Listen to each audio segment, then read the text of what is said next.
So was a confusing title for the episode a confusing episode itself?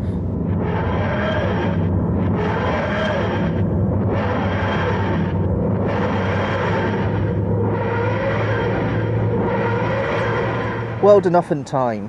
What can I say about this? Not a lot, I'm coughing. Interesting concept, the fact that you've got a black hole, 400 mile long ship, and you can have a different time zone at the edge of the black hole than you can at the bottom. Interesting concept and idea. This really is Genesis of the Cybermen, the proper version, not the new series parallel universe version. This is the proper Genesis of the Cybermen that we would have seen, or should have seen, 50 odd years ago. Really like the premise of the story. Bit light and patchy in some places.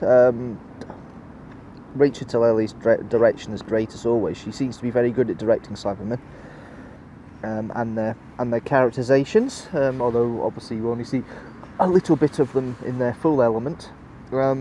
It's really disturbing the scene where Bill's in the hospital ward and they've got the poor man going pain,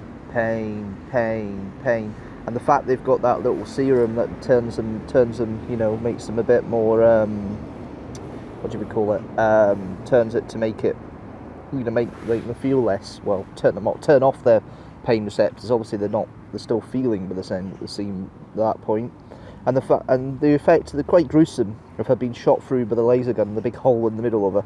That's really quite gruesome, quite creepy. It's not for the faint-hearted, this one. If you scare easily, this one is probably not suitable for most. It's probably just on the borderline of what kids could actually get away with watching as well. It's proper Scary Who in that respect.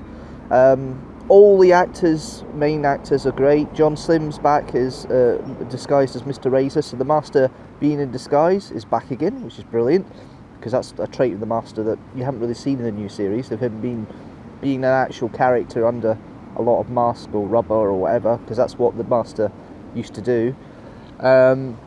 And then you've got Michelle Gomez as Missy. Very good. You can see she's kind of on a point of saying, I want to be good, but I'm trying, but it's very difficult. I'm so used to being a nasty person. Peter Capaldi's brilliant. The opening scene, obviously that is a precursor to the end of the episode, not the beginning, so that's really cool. I really like that.